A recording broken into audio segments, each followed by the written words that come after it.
Oke Bu, sedikit silakan Bu. Ya, alhamdulillah ya, hari ini kita sudah berhasil melakukan sosialisasi sensus pertanian 2023 ya.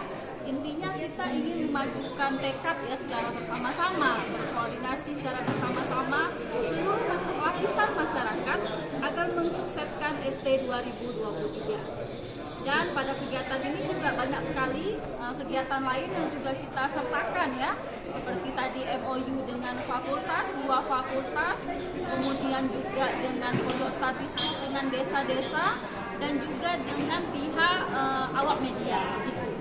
Oke, ini tadi kan ada yang dari desa itu Desa Cantik ya Bu ya? Oh iya. Program apa itu? Ya, Desa Cantik itu adalah desa cinta statistik ya.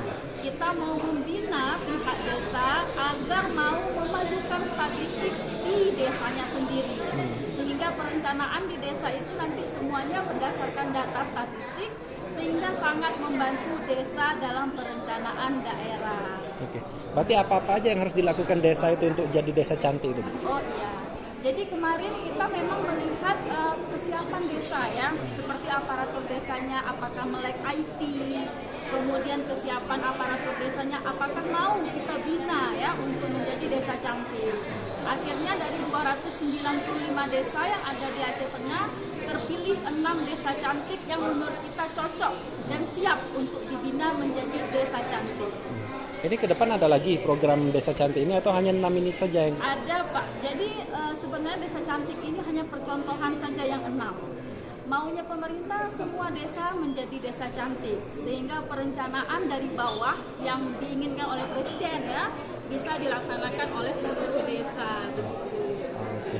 Berarti ini belum mewakili seluruh kecamatan ya? Belum, jadi kemarin juga kita mempersiapkannya ya, dengan melihat kesiapan kecamatan ataupun kesiapan desa juga suatu tantangan tersendiri kemarin. Jadi hanya ini yang bisa kita capai, tapi alhamdulillahnya di kabupaten lain hanya 2 desa cantik ataupun 1 desa cantik. Tapi untuk di Aceh Tengah merupakan inovasi kita punya 6 desa cantik sekaligus. Siap. Oke Bu, itu aja. Makasih banyak nih Bu Ya, ya. makasih, nanti Iya. diedit aja.